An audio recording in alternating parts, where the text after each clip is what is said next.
Серед важливої праці організації «Українсько-єврейська зустріч» є випуск нових видань. Сьогодні представлення нової книжки.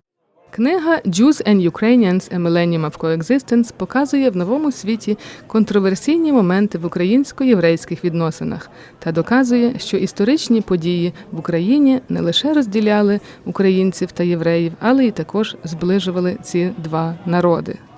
Now, all of you know that we're here, among other things, to celebrate the appearance, the publication of a book, a very handsome book, Jews and Ukrainians, A Millennium of Coexistence. На симпозіумі були присутні автори книги професор Пол Магочі та Йоханан Петровський-Штерн, як також інші представники академічного світу. But above all, I think they break down the issue of always studying Jewish-Ukrainian affairs as relations, and particularly for moments of conflict. What they present before us, above all, to the Ukrainian reader, broadly, so who is the Ukrainian reader? Those who know Ukrainian history better, they present the Jewish narrative of the Jews of Ukraine. That is, one can only read those sections and avoid all the sections on Ukraine, and even avoid the relations sections, and get a perspective of what happened with Jews in Ukraine over a longer period of time. And I would hesitate to say, for those who know Jewish history, in which Ukraine is only a background or at times a place of danger, they can look at what the Ukrainian perspective is. And in that, I think they have done much. They have challenged us to engage the other fully, to try and look from the other's perspective, and to look at the other studying oneself and the other dealing with the other group. And I think that's a very valuable part of this book. And above all, they provide context for those difficult moments, those hard stories, the things that we may at times, for the sake of dialogue, wish to avoid. Because once one provides context, one can place those events and understand that despite their tremendous significance, they fit in what we have labeled in this book coexistence. Співавтор Йохан Петровський-Штерн зацікавився темою під впливом відвідувачів із Заходу, які приїжджали в Україну вивчати єврейські питання. Well, I was a Jew, born in Ukraine, raised in Ukraine, educated in Ukrainian Russia.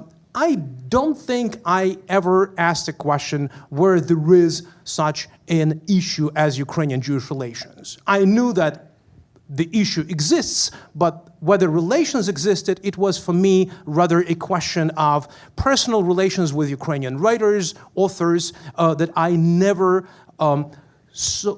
never saw through the prism of ethnicity. They were friends, they were interlocutors, members of the extended family.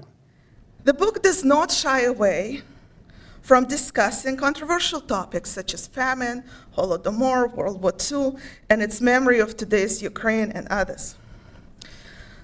Now, as I mentioned earlier, the history of famine is discussed in the book in quite some detail. It talks about famine as the Sovietization project, ultimately a result of Stalin's policies. And it works on debunking the myth that Jews, in their position as Soviet officials, stood behind orchestrating the famine. That's all there. But it would be interesting to think about, and I think more research needs to be done on that, on thinking on famine. A is a global European phenomenon. At that time, famine was in Russia, Kazakhstan as well. But also thinking about Jews as victims of famine. So maybe one of the conclusions from the book is that Ukrainian-Jewish relations benefited from the rise of independent nation states. For these two groups, national sovereignty added self-confidence and material means to promote coexistence, while also minimizing the frictions that existed when Ukrainians and Jews lived as minority groups on the same land. Much of the discussion today from our colleagues, with the exception of Professor Stanches, but even she as well, talked about history. This is going to come perhaps as somewhat of a surprise, perhaps, but just like I had nothing to say because I've already written the book, but on reflection, given a choice, I wouldn't have even had a chapter at all on history. It's too much history, too much talking about history. Too much emphasis on history. Too much ploying and toying as if this is the only aspect of life, of society. To my mind, this book and its uniqueness, and from which I learned most, was the art. The art not only of Jews, but Ukrainians as well. The opera, the symphonies, the sculpture, the literature, the linguistic evolution. These are the mortars of civilization and life, and not simply, alas, political structures, which more often than not, in certain circumstances, lead to destruction.